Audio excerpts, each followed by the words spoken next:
enough is enough. We send our kids to school to learn how to read, write, and do math, not to be indoctrinated and sexualized. And quite frankly, it's happening in almost everywhere you look.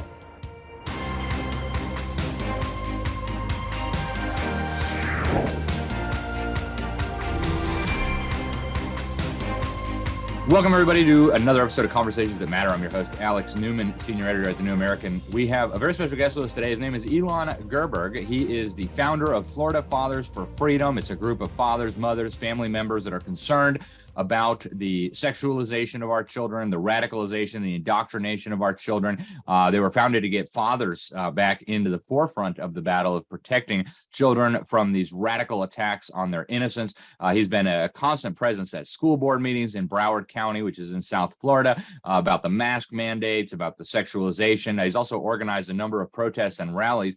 And despite being Jewish, he's been attacked by the Anti-Defamation League, which purports to be a Jewish group, as him and some of the others who've been involved in these as right-wing extremists, which apparently now is anybody to the right of Barack Obama. Elon, welcome to the program. Thank you so much for having us. Before we talk about the recent rallies and attacks on you guys, just tell us a little bit more about Florida Fathers for Freedom. Why do you guys exist? What kind of radicalization, sexualization are you guys protecting children against? Sure. And Alex, I appreciate you having us on. Florida Fathers for Freedom is literally a group of dads, moms, concerned citizens that are literally standing at the forefront against this constant attack on our children, whether it be teaching them that they are to be ashamed of their skin color, or to teach them to be ashamed of the country that they live in. You know, we grew up thinking that all people were the same, and that's really what we want, what we strive for our children to be, is to love everybody and not to hate themselves for any reason whatsoever. And most importantly, we stand up for their God-given rights. No child should ever have to be masked just in order to go to school to learn. And that was really the beginning of Florida Fathers for Freedom, was standing up against this whole mask mandate. I had a kindergartner that was just getting ready to embark on her journey, through school. And she was going to have to start it with a mask, which she was very reluctant to do. And I was concerned, as well as many other parents were, on the impact it was going to have on her, social and educational development. And in going to school boards, I really started to notice that there was a lot of moms at the forefront, but not so many dads. And so I really took it upon myself to lead the charge to try to get more dads at the forefront to basically stand up for their children. That's fantastic. I personally have just been appalled at the really lack of involvement by fathers when our children are under relentless attack, and all these things happening in the public schools and the fake media and all the rest of it. Elon, you guys had a rally recently. You had a newly elected conservative member of the Broward School Board speaking there. And I guess there's a lot of very hostile, negative media coverage, smears against you guys, things that are just blatantly untrue. Talk a little bit about that rally, why you guys held it, and some of the vitriolic response you got from some of the far left extremists. Sure. Literally, we just were there to speak up and stand up for the innocence of our children. Anybody who's really paying attention can see that our children are being attacked from every facet of their lives, whether it be the apps that they use, whether it be the music that they listen to, whether it be the entertainment that they watch, whether it be what they're taught in schools, which, quite frankly, they are in school more than they are with their parents. Mm-hmm. And I think that there's parents all over the country that are on high alert. I mean, just this month, we've seen the Balenciaga ad campaign. We've seen the American Girl dolls that are literally, giving, young children as young as 3 literature, telling them that they may be trapped in the wrong body, and encourage them to take puberty blockers.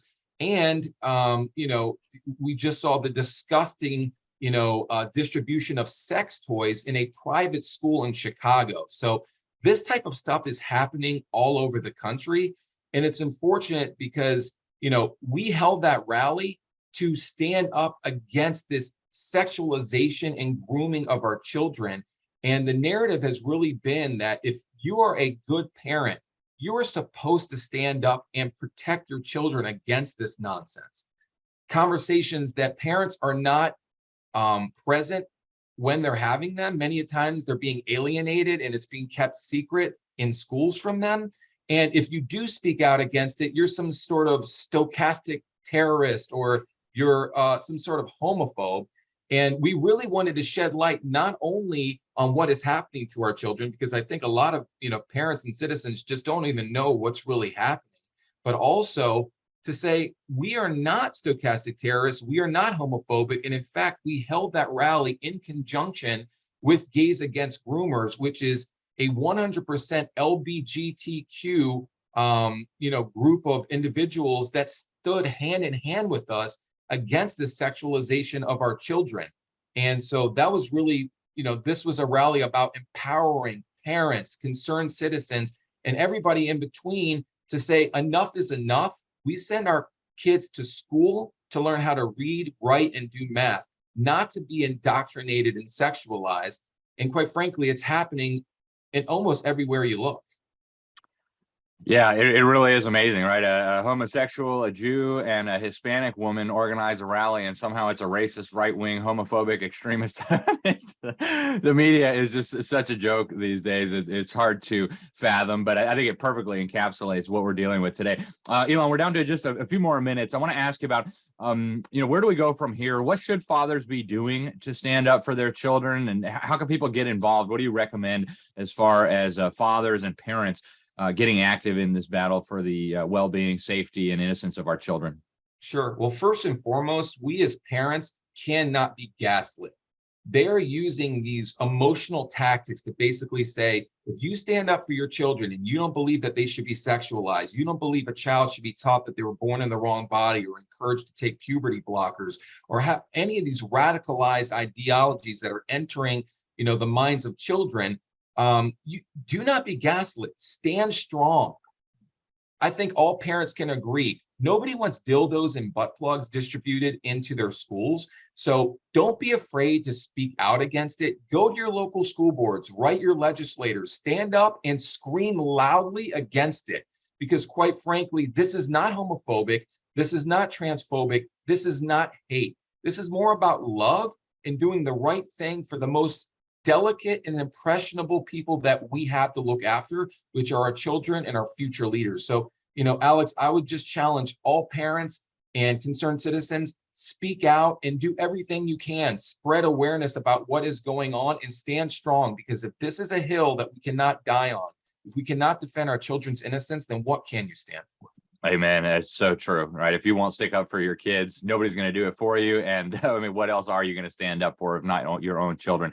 Elon, what's the best way to follow you online? How can people keep track of what you're doing? Yeah, so you can follow us on Twitter at Florida Fathers for Freedom. It's Florida F4F. You can find us. We have a private Facebook group, Florida Fathers for Freedom. If you just search that, same thing on Instagram. And we're constantly, trying to get at the forefront, whether it be exposing what's going on, holding rallies, getting to the school board. So we'll continue to expose light on this attack on our children. And we appreciate anybody following us and helping us, expose this very important cause, which is, protecting the innocence of our future leaders. Fantastic. Well, Elon, thank you so much for joining us on the program today. Thank you for what you're doing to stand up for children in Broward County, the state of Florida, and all across the country. Folks, I'm Alex Newman. This is Conversations That Matter. Thank you for tuning in. The algorithms of the fascist big tech companies hate us, so help get the word out, especially if you're in the Florida area. It's unbelievable what they're doing, but with your help, we can expose these dishonest narratives and stand up for the truth. Thanks again for watching. Till next time, God bless you all. As a lumberjack, my job is pretty straightforward. I see the wood, I chop the wood. We even hear crazy ideas on how kids should learn. Visit thenewamerican.com